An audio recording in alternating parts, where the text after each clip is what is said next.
The attitudes of educators greatly influences the success of our blind and visually impaired students. We need to have a can-do attitude. Real teaching requires more than just a kind of impulse or recognition. It requires imagination, the capacity to see people in all their perplexities and needs, and to know how to expend ourselves effectively for them. Admittedly, designing curriculum that includes all learners takes extra effort. To be successful, educators need to be resourceful. My go-to people are the specialists at PANDA. PANDA is Minnesota's disability specialist.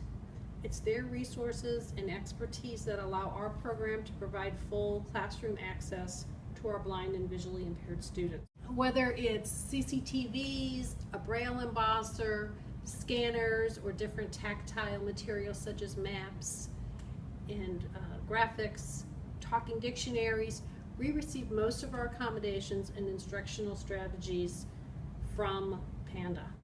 If you find you have a new student with blindness or vision impairment, your first question for that student should be, do you have a counselor at SSB?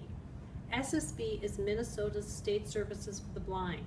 It provides our students with braille and audio copies of books. They help coordinate with the American Printing House for the Blind and the National Library Services.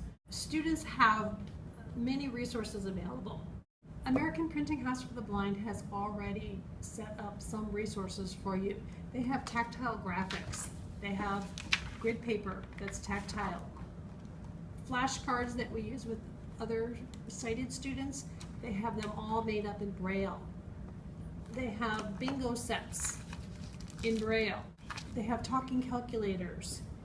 And then we also need to think about teaching outside of the box. Having an SSB counselor is critical. It pays for the students' braille and tech training and their personal technology. Some of our students have received personal laptops, Kurzweil scanners, screen reading equipment, and even a CCT for their home and workplace.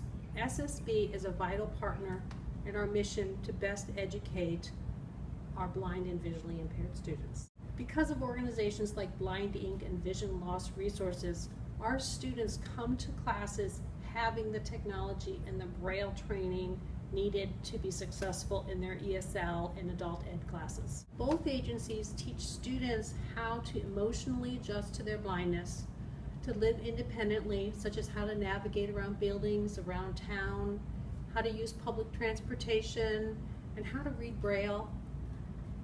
They can take lessons from keyboarding, voiceover, screen reading technology, and their SSB counselor helps pay for that training.